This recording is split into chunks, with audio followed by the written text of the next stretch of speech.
Hey everyone, welcome and welcome back here to my channel where I play Bia Zoo. Today we have a long one.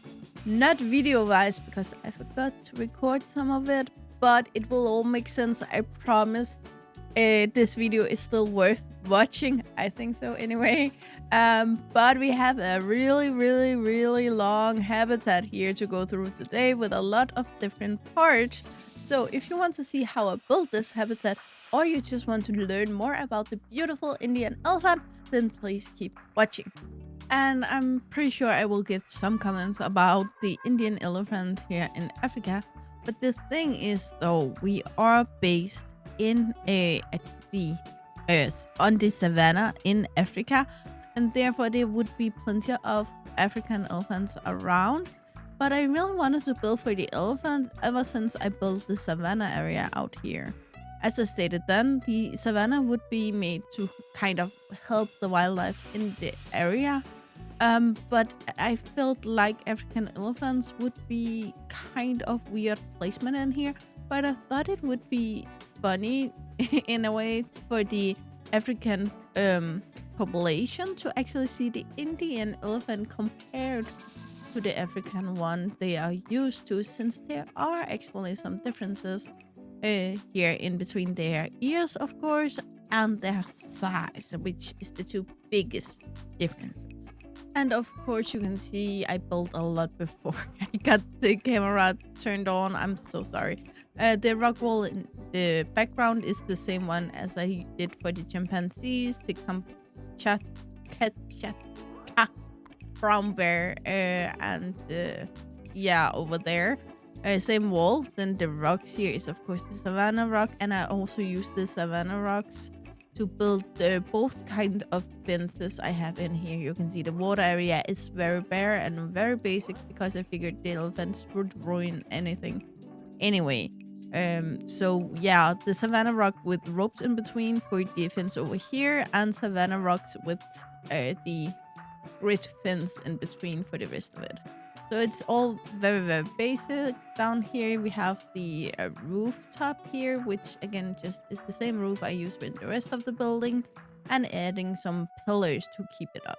The Indian elephant is one of three subspecies of the Asian elephant or the Asiatic elephant. They are very easy to tell apart, males, females. Again, we have a size difference. We have the tusk, which only belongs to the male, but the female also have this finger-like process on the tip of their trunk that the males don't have. Therefore, females can be much more gentle, picking things up or touching their offspring. And even though we have these three different Asian elephants, and the Indian elephant is called the Indian elephant, it doesn't only live in India. They also live in Bangladesh, Bhutan, Cambodia, China, Indonesia, Laos, Malaysia, Myanmar, Nepal, Sri Lanka, Thailand, and Vietnam. So they are much more widespread than I think most of us in our part of the world actually think. They do also live in very different places, both in forests, grasslands, scrublands, but also in anthropogenic biomes. They, however, stay mostly in the tropical and temperate climate zones. Elephants, like all elephants, are very famous for their matriarchal society, where we have the female lead of the group of females, and males are generally not invited. However, the Indian elephants groups are around 20 individuals, and the males do stay close just in case. This also leads into that the group of the females will split up during the year, maybe to find more food if there isn't enough for anyone, or when they move around in these bigger groups, it can maybe be a little hard to keep up. So therefore it makes ton of sense just to split up for a while and meet up later.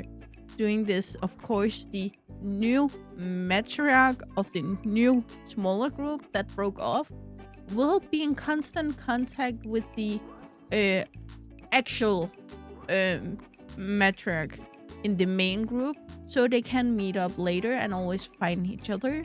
And they use high frequency voices that we can hear, but some other animals actually can, to keep in touch with each other.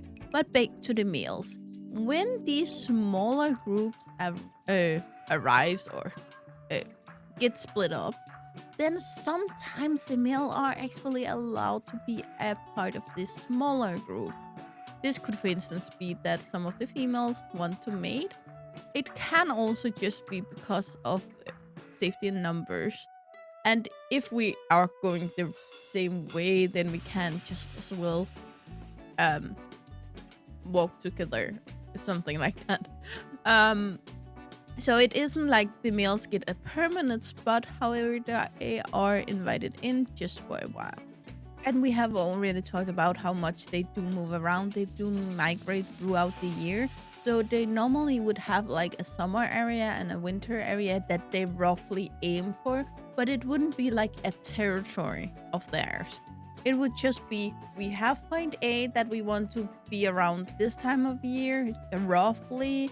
And then in the other part of the year, we go to another part, like in this direction. But it doesn't need to be the exact same place. And again, elephants are heavy, but they can injure each other if they want to. So therefore, no one wants to see them fight.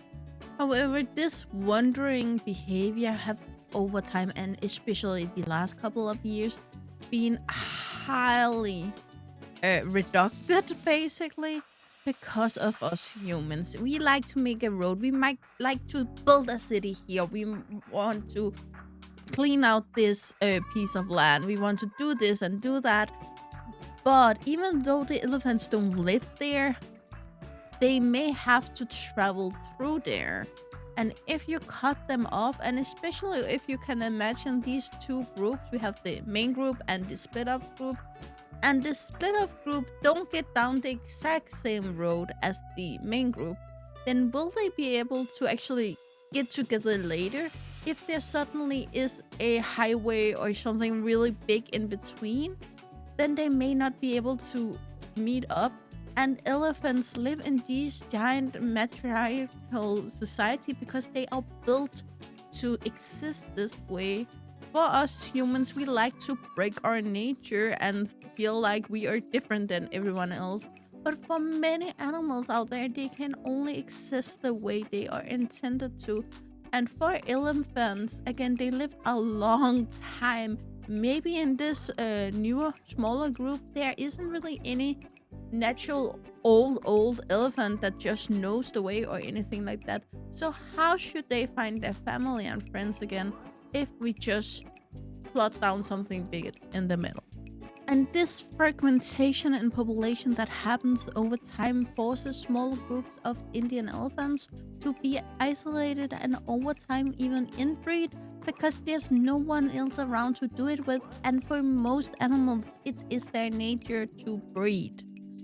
Keep this in mind, please, because the Indian elephant is at this point endangered, not critical endangered, but endangered, and their numbers is as low as 26 to 30,000 individuals.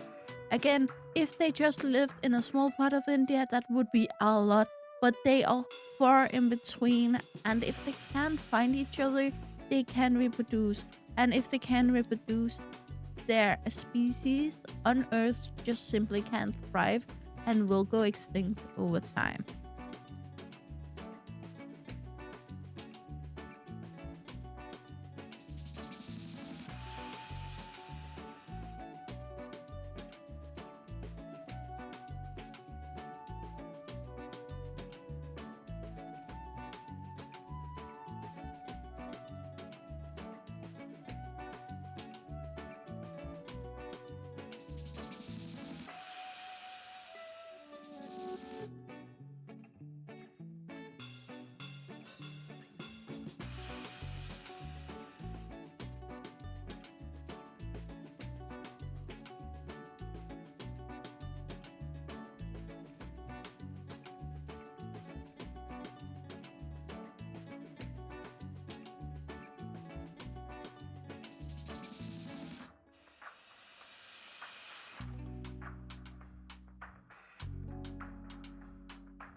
Okay, guys, I think we're gonna end it here since that's apparently the place these elephants want to be, and now they choose to move for some reason. But anyway, guys, we're gonna end it here. I'm sorry I didn't get the whole footage. I really hope you still understood everything I did. If you have a question for fencing or anything like that, comment section below. I will answer it, of course.